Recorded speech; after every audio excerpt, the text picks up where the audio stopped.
Good morning, afternoon, or whenever you have found the time to watch this, and welcome back to your third LP research workshop.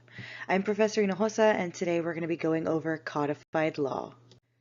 But before we do that, I want y'all to take a hot second to remember what we learned last week. Did anybody write down what the 4 steps of the research process are? What about how secondary sources can be helpful? And why do we care about looking into secondary sources before primary sources? Well, in case y'all didn't remember, the 4 steps are issue analysis, researching secondary sources, researching codified law, which we're going to learn more about today, and researching case law precedent.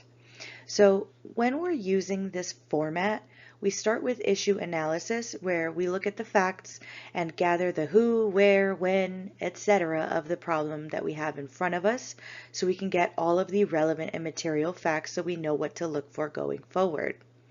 Then we start looking into secondary sources so we can learn the very broad strokes about the topic that we're researching and start to get an idea of what law or laws we need to look for.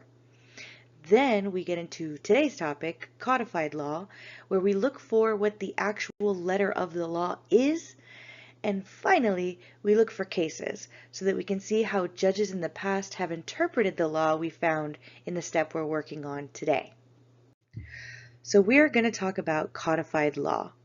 And put more simply, this is the law that has been put into action and organized or turned into a code, codified. Tons of different documents and comments and things get codified, and it's basically all the stuff our lawmakers have seen fit to put into writing and organize into code sections with fancy little citations. But again, codified law, what is it? It is the process of collecting and organizing the law within a certain jurisdiction, and usually by subject, into a big old book of laws. It is all the stuff that we have arranged into codes, like constitutions, statutes, regulations, court rules, and a bunch of other comments and things that we're not really going to talk about. Because today we are mainly going to focus on finding statutes. We'll get into finding regulations a little bit later. We'll talk a little bit about constitutions. And we're not really going to go over court rules that much, but your LP professor will, so be on the lookout for that. So we went over secondary sources last week, but this week we're going over the primary sources. I'm wondering, have y'all gone over the hierarchy of authority with your LP professor? I'm guessing by this point you have. But still, I want to give you a brief overview of how to figure out where in the hierarchy of authority the sources that you find exist. When you're doing your research for a case, you'll need to figure out whether the issue you're researching relates to a constitutional provision or a statute, which you will likely find out after you've read through some secondary sources. And when you've found that the thing you're researching for is a constitutional or statutory issue, that will be the highest mandatory authority. After that comes all of the mandatory opinions, with higher level and more recent court decisions ranking above older decisions from lower courts. And then we have persuasive authority.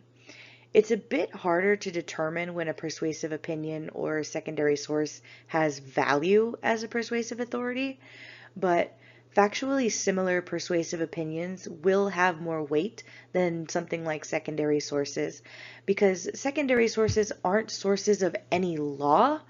They're really just explanatory tools to understand the law.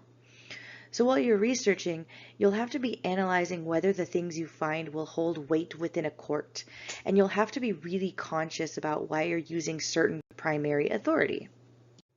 But while you're doing all these considerations, I need you to remember, mandatory authority binds the court deciding the case. That means that the court must apply that law when deciding the same legal question. Persuasive authority can inform, but does not determine how the court decides. All secondary sources are persuasive authority, while all constitutions, statutes, and regulations are mandatory authority, although only in the situations and jurisdictions where they apply. However, The question of whether a court opinion is mandatory authority is a question of both the level of the court and the jurisdiction. Because you should always begin your research by trying to find mandatory authority, it is critically important to know which court's opinions fall into this category. This is why we put emphasis on the where question when we're doing issue analysis. We need to know where we are in the US, but also what court jurisdiction we fall under. Does everything make sense so far? I know you guys are smart and you'll figure it out if it doesn't make sense. But in the meantime, let's actually get into statutes. So we have to talk about the process of publishing a statute in order to understand what documents we need to find when researching for a case. When a statute is enacted, it's printed into a thing called a slip law, which is the original printing of a new statute. Every time a new statute is enacted, it's published in an unbound pamphlet. They're numbered chronologically as they're enacted, and at this stage, they're assigned a public or a private law number, depending on whether they're enacted to affect society at large, so the public laws, or to affect individuals or small groups, so the private laws. An example of a public law would be something like the Affordable Care Act, which has a public law number PL 111-148, because it was enacted to affect society at large. But something like the act to authorize the president to award the Medal of Honor to John L. Canley for acts of valor during the Vietnam War while a member of the Marine Corps, and yes, that is the whole title, is a private law enacted to affect a single person, John L. Canley, and was given the private law number PVTL 115-1. So, quick fun fact. If you ever need to prove that a statute that appears in a code is real and valid law, slip laws can actually act as proof that a law was enacted. Now, you won't often need to do this, and in any case, you would only really want to cite slip laws if the statute that you're citing to hasn't yet been codified or even reached the second stage of this cycle. Either way, don't start your research here if you can help it. Slip laws are notoriously difficult to sift through, and you even need to know the exact day it was enacted to even begin to figure out where to find it. But next up in the order of operations, we have session laws. These are sometimes called acts, which is confusing, but it is what it is. And they are basically all the slip laws bound together in chronological order of when they were enacted. They then get published in the thing called the statutes at large in the federal jurisdiction, and in Texas they're published into the General and Special Laws of Texas. Now, you'd only really want to use these if the statute that you're citing to is, like I said, not yet codified, or for the same reason as slip laws, to prove that the law that appears in a code is real and valid and has in fact gone through the entire process. But again, don't start your research here either if you can help it. Now, the last step of this process is where we have codes. That's when the session laws get organized by subject matter instead of chronologically by publishing date. Not every statute reaches this stage. Some statutes remain uncodified but are still active and permanent law. Federally, we call these codified statutes by the incredibly imaginative name, the United States Code. There are 54 titles in the code, and each corresponds with a different subject area. In Texas, we codify our statutes into Vernon's Texas Codes Annotated and Vernon's Civil Statutes of the State of Texas Annotated. Texas has been working on an ongoing codification project since 1963, by the way. The statutes were all renumbered and rearranged, but the language of the statutes didn't change. Only the way that they were being organized is. They were, in effect, recodified. Now, at the front of each code, you will find a table that converts the old article number to the new number and vice versa. Vernon's Texas Code Annotated is a little weird in that there are 26 codes that are divided into different volumes by subject matter, not just sections, but volumes, which is different from most states that only have one single code divided by subject matter within it. But enough about what the codes are. I want to show you where you can find these codes. We can find them both on Westlaw and Lexis, but these are a little bit iffy. These codes that I have here that we can find on Westlaw and Lexis are specifically proprietary to Westlaw and Lexis respectively. Let me explain. The United States Code, for instance, is the thing that you want to cite to. That's the thing that the legislator put together and stamped and approved and all that stuff.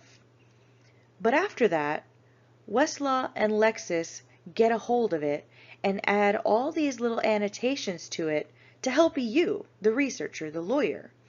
But that stuff isn't the law. All of these annotations are not the law. So we can't cite to their version of the US Code. I say this to let you know that when you're researching, you'll likely be finding a lot of annotated codes, like the ones here, the USCA and the Texas Statutes and Codes annotated by LexisNexis. But be sure that you're citing it properly when you're citing it in your drafts. You want to cite to the original statute code, not the proprietary one by Westlaw and Lexis. But all of that nonsense leads me perfectly into my next point. We know Westlaw and Lexis annotate these codes, but what even is an annotation? What are they annotating them with? Well, a bunch of things actually. Alongside the actual letter of the law, the annotations serve to introduce you, the researcher, the lawyer, to things like historical notes, cross-references, notes of decisions, admin code references, and a bunch of other things that are intended to lead you to more primary law and more context to help you understand the space that that particular statute occupies within the greater environment of the law. But all of that is a mouthful, so let's start here. This is what a code section will typically look like when you're looking at a book. And now I know it sounds silly that I bring up books right now, considering that I've been talking to you about Westlaw and Lexis for a hot minute, but take my word for it, when you get to your practice, and especially if you're in a medium or a smaller firm, you might encounter a situation in which you won't have access to the Westlaw or Lexis versions of a particular code. When that happens, your boss will likely have a print resource, like a book, for you to consult instead of the online databases. When I was working in a small immigration firm, for instance, we kept Title 8 of the US Code in print on the bookshelf behind my office, and we would use it all the time because we didn't have access to the big databases. All that being said, I want you to keep in mind that you might need to use either or both the print and online resources as I show you the following information. So here on this slide, this is what section headers and the statutory language actually look like in print. It's pretty easy to decipher. The bolding and the spacing really help make sense of it all. But it is a little bit different online, as we'll see later. When you find the code on Westlaw or Lexis, it'll usually be presented to you like this. So far, both the print and the online versions are really, really similar. They're going to have the same spacing, the same bolding, or at least an intuitive enough similarity. The section numbers and statutory language are pretty self-explanatory and easy to find on the page. But as we continue, you'll see why we care to emphasize how the digital version and the print version look different. So here's what the historical and statutory notes and cross-references look like in print. Usually they're located at the end of the statutory language.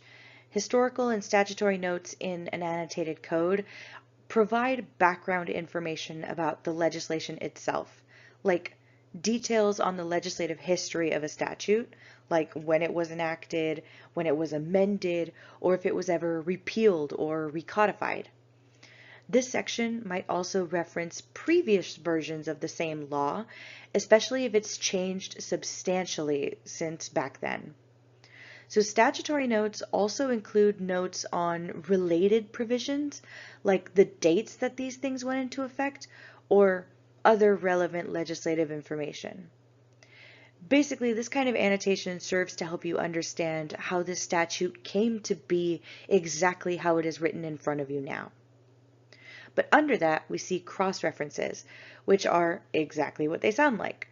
Cross-references in an annotated code are pointers to related statutes, related regulations, or other legal provisions that are related to the statute that you're looking at. They can guide you to other sections of the law that are relevant to the statute they're examining, and they can help provide a more comprehensive understanding of the legal framework surrounding a particular issue by connecting different but related legal texts. And just like I said earlier, it looks a little bit different when you find these online. Just above the section number and title of the statute, you'll see a little drop-down menu with History as one of the options. When you click into that, you'll get the ability to further filter by the type of document depending on what Westlaw or Lexis has available. Also, you might see the historical and statutory notes listed in a credits line towards the very top of the document before any of the statutory language begins, or at the very bottom of the document under all the statutory language, depending on which database you're on. Westlaw likes to keep all that stuff at the top, Lexis likes to keep all that stuff on the bottom. The cross-references are usually located in a different drop-down tab than the statutory notes, and instead the cross-references exist in the Context and Analysis tab, and it can take you to other parts of the same code or other parts of the same code series. So you remember how I said that Vernon's Texas Code is weird because it has 26 chapters that are all titled differently? So the cross-references here make note of that, sending you from Vernon's Occupations Code to Vernon's Health and Safety Code and Vernon's Insurance Code. It's taking you all over the place, but it's all still within Vernon's and all within the Texas Code. Next, we're going to look at notes of decisions, but first let me explain what that even means. A note of decision is a brief summary of a court's interpretation and application of a specific statute or regulation. These summaries are used in annotated codes to help you, the researcher, the lawyer, quickly understand how courts have applied the laws in previous cases. Notes of decisions are kind of similar to head notes in that they're like brief case summaries, but they're specifically tied to a case contextualizing codified law, and they specifically provide information on the interpretation and application of that codified law. This is what that looks like in print. It's added kind of like an appendix. You can see at the top here, the section is 151.002, but we're specifically looking at Note 1, which discusses the different points of law in a brief summary and points to the case. Also, we have it listed as notes of/to decisions on the previous slide because the different databases call them different things. Westlaw calls them notes of decisions, and Lexis calls them notes to decisions. And I'm not really quite sure why, other than they just need to be different enough to not be constantly suing each other for copyright infringement. But either way, they work the exact same. They're brief summaries of a court's ruling that helps to interpret and apply codified law like statutes and regulations. It helps us to understand how the law applies in practice and not just theoretically. Now let's talk about admin code references and research references. Do y'all know what the admin code is? 'Cause I didn't. It's basically where all the administrative agency stuff goes. The rules and regulations get put here. These references can help you, the researcher, the lawyer, Find the corresponding administrative regulations that implement or clarify the statutory provisions, giving you a more complete understanding of how the law is applied in practice. Research references in an annotated code direct researchers to additional resources that don't really fit into any of the other sections. So stuff like law review articles, treatises, legal encyclopedias, and other secondary sources get put in the research references section. These references are included to help you delve deeper into the topic, offering more analysis rather than interpretation, offering more commentary or context related to the statute or regulation being studied. And this is what they look like in print. Very similar to the previous annotations we've seen. They exist in kind of like an appendix after the letter of the law, and they're pretty easy to find with those bold and centered headings. But I just want to make a quick note of this. On Lexis, it's kind of weird, but they put all this stuff at the bottom of the document instead of the top like Westlaw does. But either way, it's really reflective of what it looks like in print, so at least it's pretty intuitive in that way. So you'll notice when we start to look on Westlaw and Lexis that the drop-down tab menus are a bit different, but contain much of the same stuff. Remember that Westlaw has the United States Code annotated, while Lexis has the United States Code service, and neither are the actual law. So, when you're citing this stuff in your memos or your briefs or your court docs, make sure you're citing the USC and not the USCA or the USCS. And though we can't cite them because of the additional annotations, we know for a fact they recite the letter of the law to a T, just with some additions. So we don't need to worry about that part. We just got to be sure we're citing the law itself and not a publishing company like Lexis or Westlaw. So we've gone through all of that, we've thought about all of that, but we can't really start talking about researching the law online without talking, at least for a little bit, about citators. A citator is a tool you can use to track the history and treatment of cases, statutes, regulations, and a bunch of other legal authorities over time.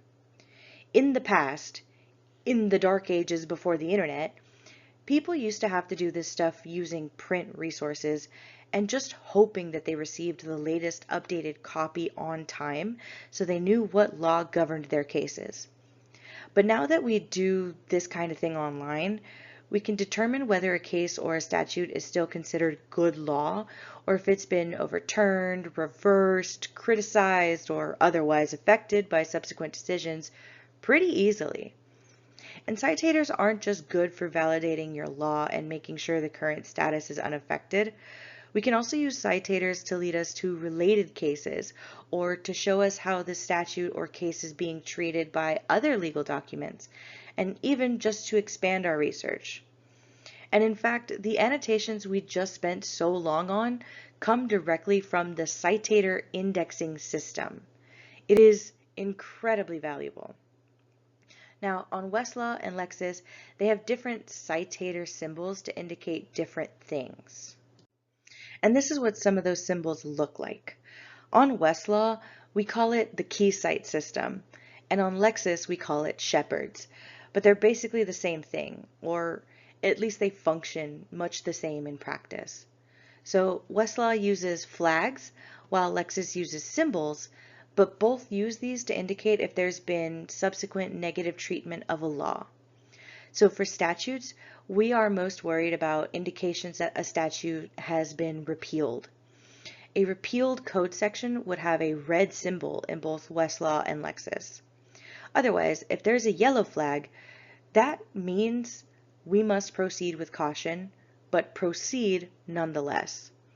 Like it says here, when a yellow flag appears on a statute, it means that there may be a proposed new rule, or maybe the validity has come into question, or maybe there's some negative treatment from a court. But that doesn't necessarily mean it's bad law. No matter what, it's going to take time and practice to become familiar with these tools and how they apply. But we'll get more into citators in our final workshop this semester. But for now, just remember that they're important for ensuring that the law on which we're relying remains good law, but it's also helpful for pointing us to other relevant sources. But lastly, before we do the in-class exercise, let's talk for a moment about how we can even begin to find statutes on the databases.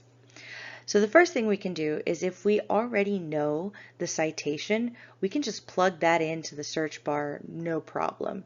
Usually that'll get us exactly where we need to go on Westlaw or Lexis, and we don't really have to do much else.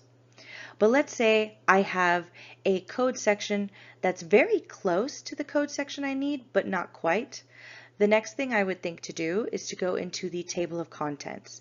Now, the table of contents is always readily accessible on Westlaw and Lexis, and when you click into it, you'll often find very similar related code sections to the one that you are currently on, and you can just browse through that table of contents in order to find the section that you need.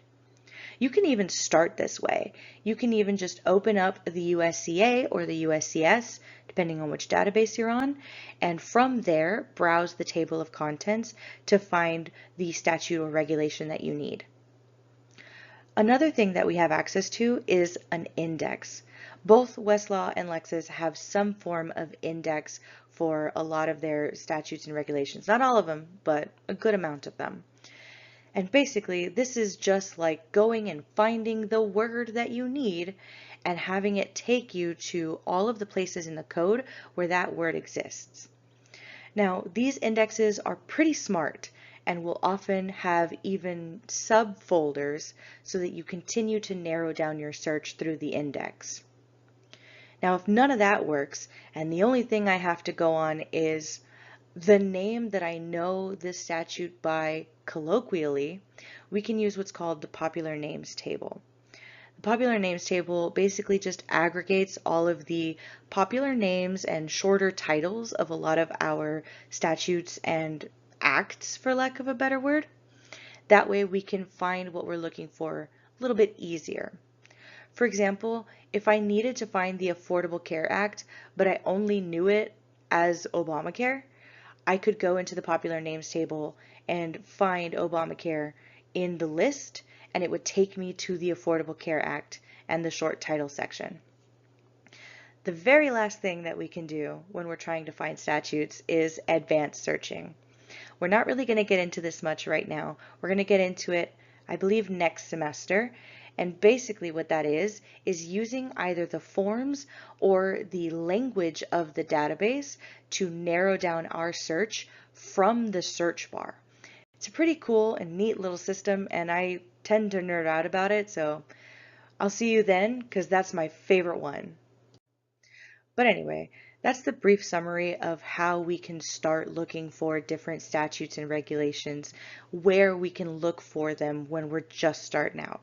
And I'll show you where to find those things on Westlaw in just a moment, and then we'll get started on the in-class exercise. So let's head over to Zoom for a minute so I can share my screen. Okay, so before we get into the in-class exercise, I want to show you guys where to find some of the indexes on Westlaw, how to find the popular names table, and then I want to show you how to access the advanced searching form on both Westlaw and Lexis. So first thing we're going to do is we're going to go to statutes. Now this is where mine is. Y'all's might be a little bit configured differently, but we start basically just by going into statutes, and we're going to go into the United States Code annotated. So from here, we can search through all of the titles like this if we wanted to. But like I said, we want to look for the index, which is over here in the tools and resources section at right. So let me open that up. And then also just under that, you can see the popular names table. So we can open that up too. So the index, like I said in the lecture, this is basically if you have a couple keywords and you want to start there, you can absolutely do that by going to the index. So let's say, for instance, I wanted to look up opiates. I could go to O and then scroll down, or whoops, that's Control P, not Control F, opiates. So you see how it's listed here in the index under controlled substances as opioids.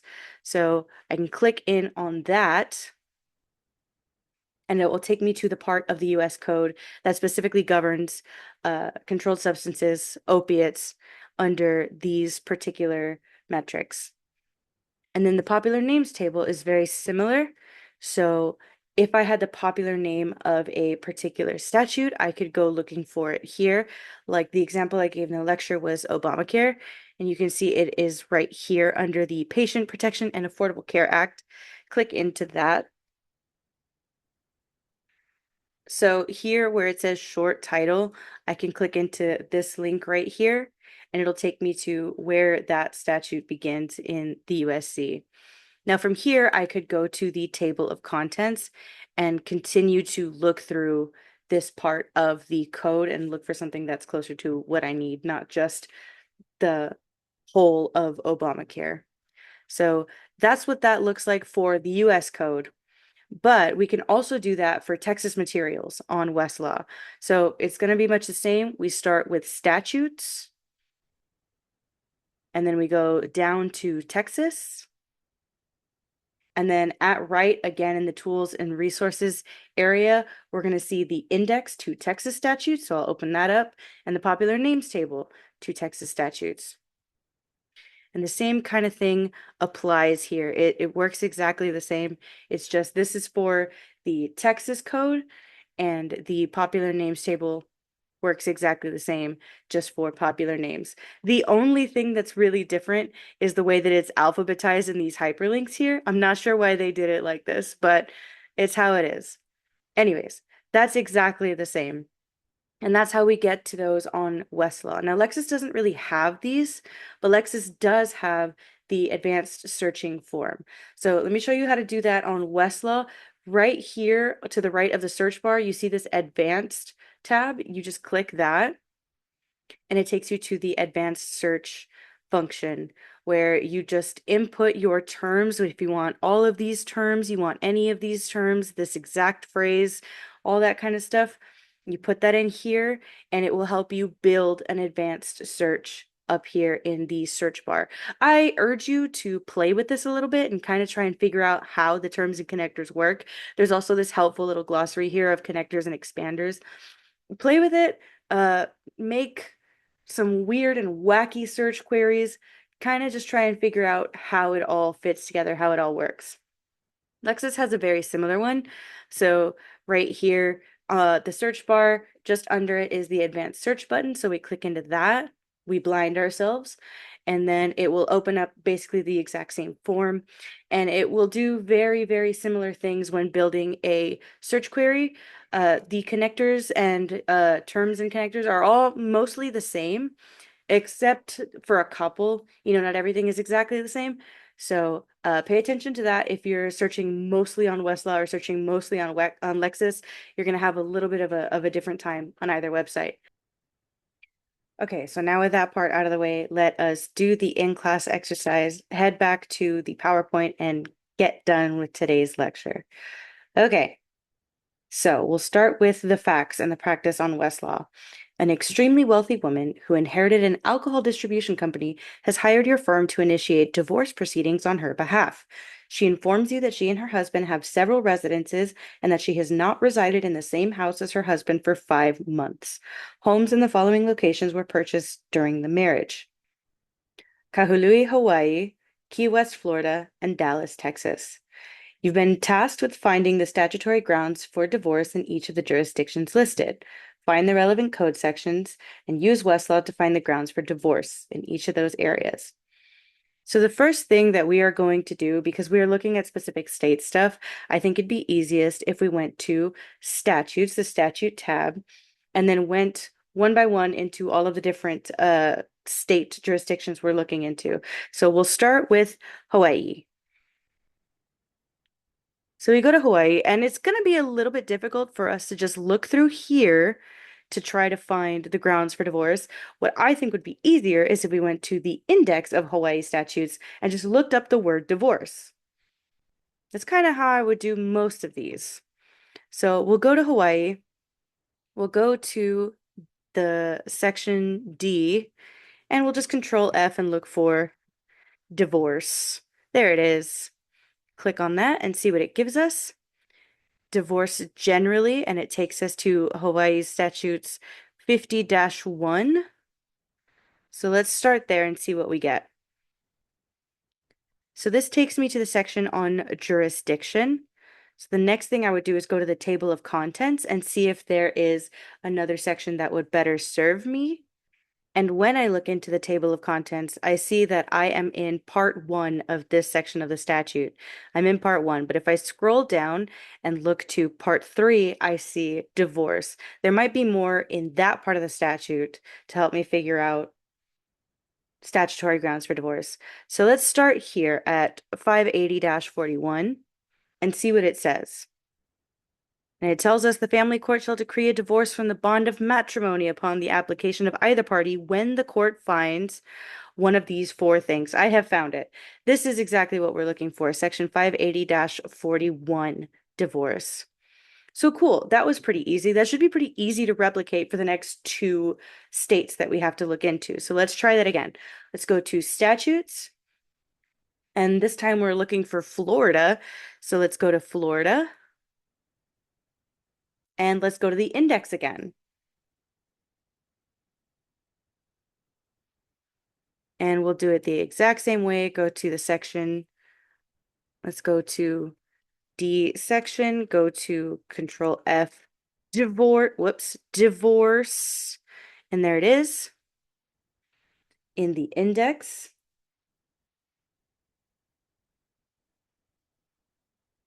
Oh, and wouldn't you look at that? Even though it's listed as divorce in the index, the actual terms used in the Florida statutes is dissolution of marriage. So that's kind of odd. But if we click into dissolution of marriage, that should take us kind of to that area. So here we have a couple other things that we could look into if we were specifically looking for divorce counselors or injunctions, but we're just trying to get to that beginning part of the statute, so we'll just click this one over here.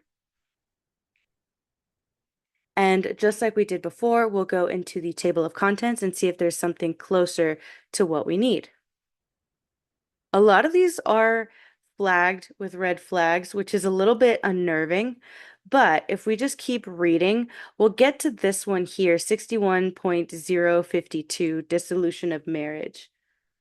And if we click into it, it will tell us that no judgment of dissolution of marriage shall be granted unless one of the following facts appears. Peep that language. You hear how it's very different from the Hawaii, at least in the double negative sense. It's very interesting how that works. But this is what indexes are for. It's because statutes don't all use the same language from state to state. Not even in the same code do the statutes necessarily use the same language. So it's important that we make use of all the tools available to us, like indexes that give us words like divorce, even though there is no word like divorce in the actual Florida statutes. So this is what we were looking for. Let's try one last time for that Dallas, Texas. So we'll go all the way back to the front. Let's go to statutes.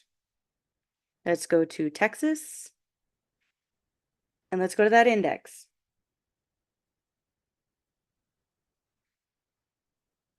And we'll do the exact same thing we've done with the first 2.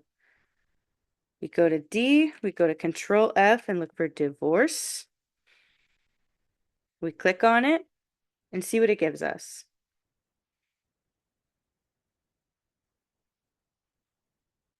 And look, Texas also calls divorce dissolution of marriage.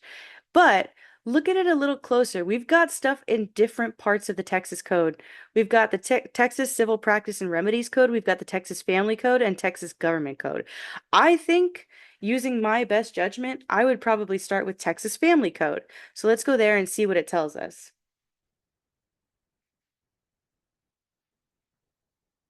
So this is interesting. When we open it and we read it, it says, on the petition of either party to a marriage, the court may grant a divorce without regard to fault if the marriage has become insupportable. Okay, cool. But we notice that when we're looking at Hawaii and when we're looking at Florida, that there's several other reasons that a state may want to grant a divorce. I wonder if Texas is the same. And why is this first statute only titled insupportability? Could there be more? The way we would figure that out is, you guessed it, going to the table of contents. And when we do, we can see immediately that there are other grounds for divorce. They are just all listed in their own separate sections. They are insupportability, cruelty, adultery, conviction of felony, etc. All of these are grounds for divorce, of which Texas would be happy to grant a divorce to a couple. But like I said, it's listed differently than it was listed in the Hawaii statutes and in the Florida statutes.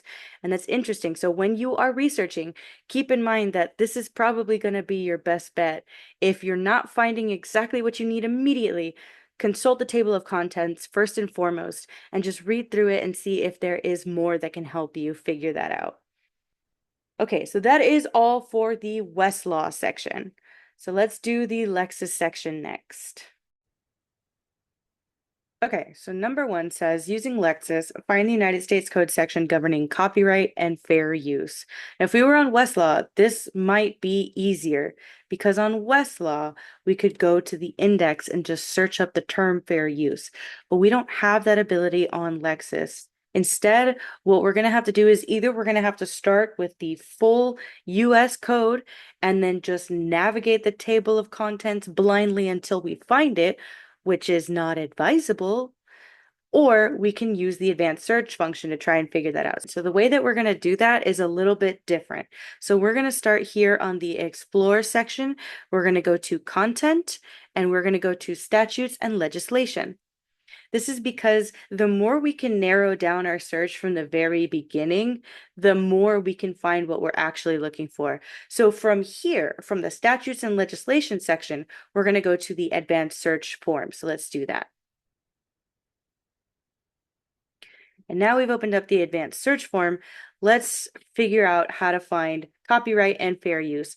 What I specifically want is I want the term copyright and I want exactly the term fair use. And I know that because I know that fair use is a term of art for a concept used in IP law. If I didn't know that, I probably wouldn't put it in exactly this phrase.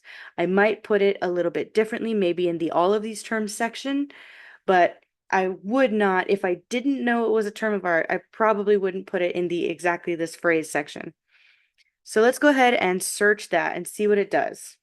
Just kidding. It said I didn't add them. So that's what we have to do. We have to click the add button and add this.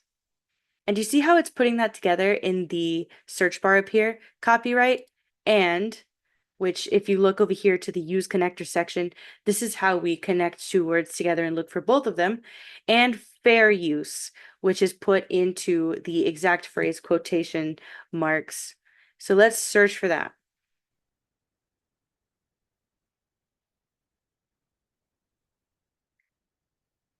So the first thing that pops up is something from the United States Code Service. Remember, that is the US code annotated by Lexis, the United States Code Service.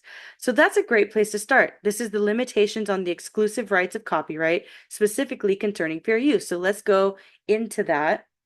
And when we load the page, we see that it is exactly what we wanted. This is the answer for number 1A, specifically 17 USC section 107. Now, the way we would cite this in our briefs is 17 USC 107.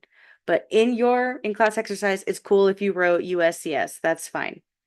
And how did we find it? We found it by specifically filtering to statutes and legislation first, then using the advanced search form to find what we needed. So now the next question. When searching secondary sources, you came across a discussion of the safe harbor defense for dram shop liability claims in section 323.01 of Dorsanio's Texas Litigation Guide. Pull up that section. What section of the Texas Code does it cite for the trained employee exception? So let's go look for that. So we could just try to type that in, but the way that I would like to do it is this way. Let's go to secondary materials because we know Dorsanio's is a secondary material. Let's go to Texas. And then it will be in the top secondary sources. Let's go to Dorsanio's. And because we know exactly what we're looking for, we can look up section 323.01. So that would be in here. 323.01.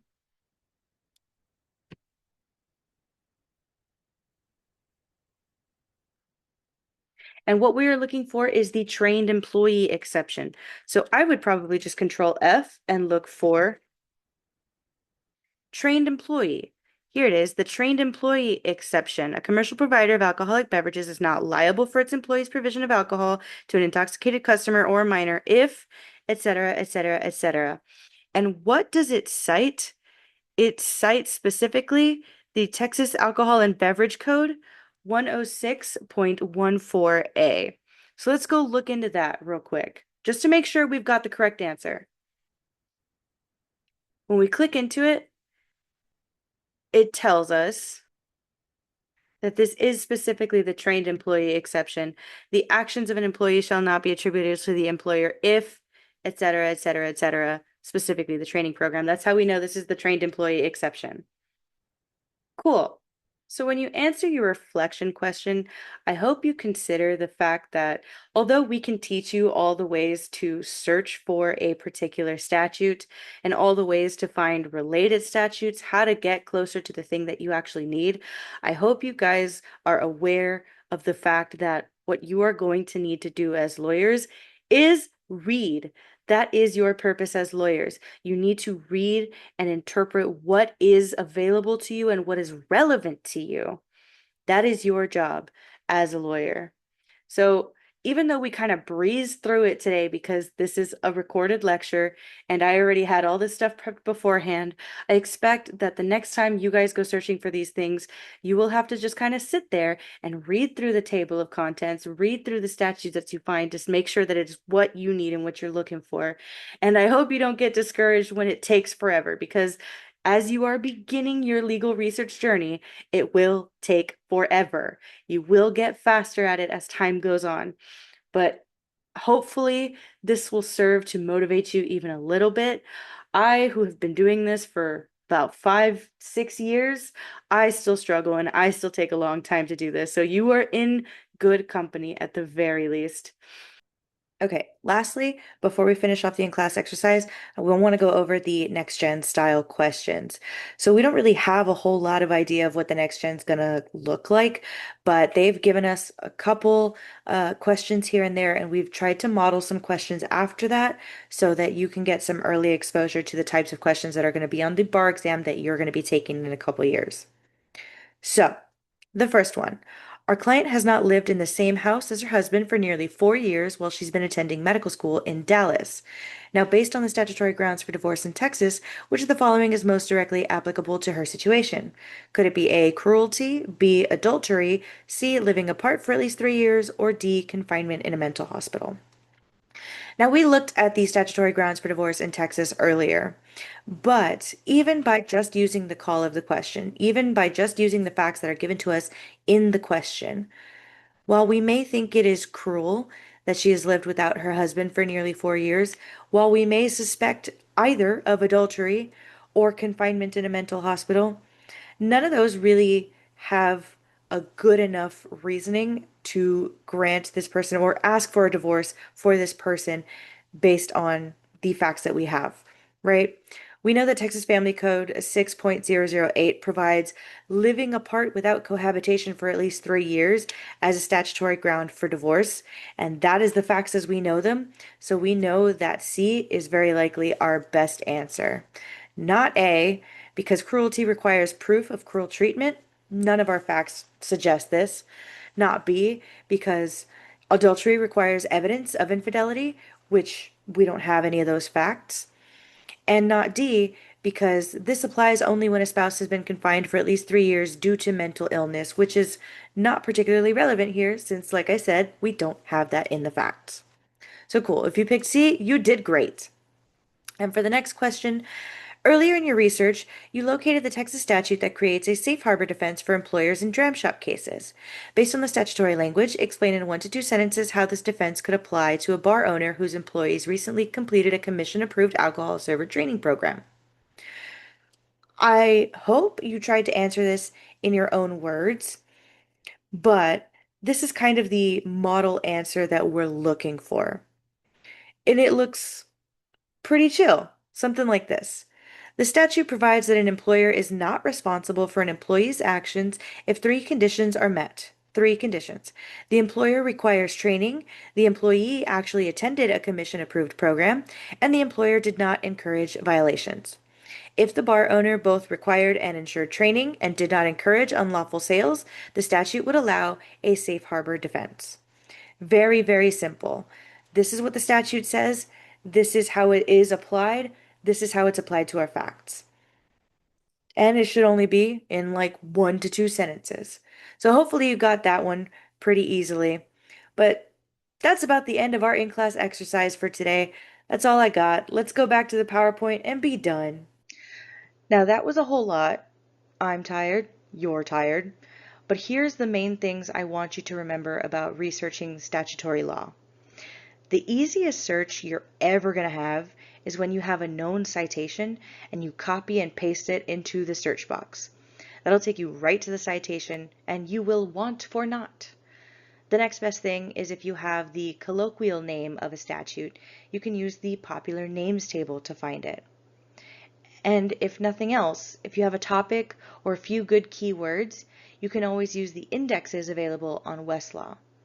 Now, Lexis won't have as many finding tools available, so instead of doing all that, you can use a well-crafted advanced search using the advanced search forms to help you create a targeted statutory search query. And if all else fails, you can just open up the statute, you can open up the code, and you can start browsing the table of contents from there. That's time consuming, but if that's all you got, that's all you got. But enough about codified law.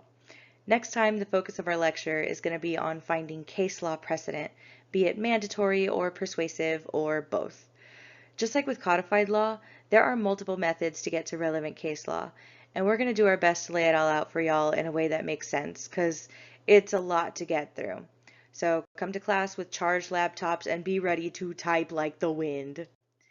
But until then, if you've got any comments, questions, concerns, or if you just need some help on your research, feel free to contact us. We are available Monday through Friday, 8:30 to 4:30, in person, via email, on the phone, or even through a live chat on our homepage if you're a little shy. I hope you all had a good time in today's lecture, and even if you didn't, I hope you learned something. Y'all have a great rest of your day, and I will see you next time.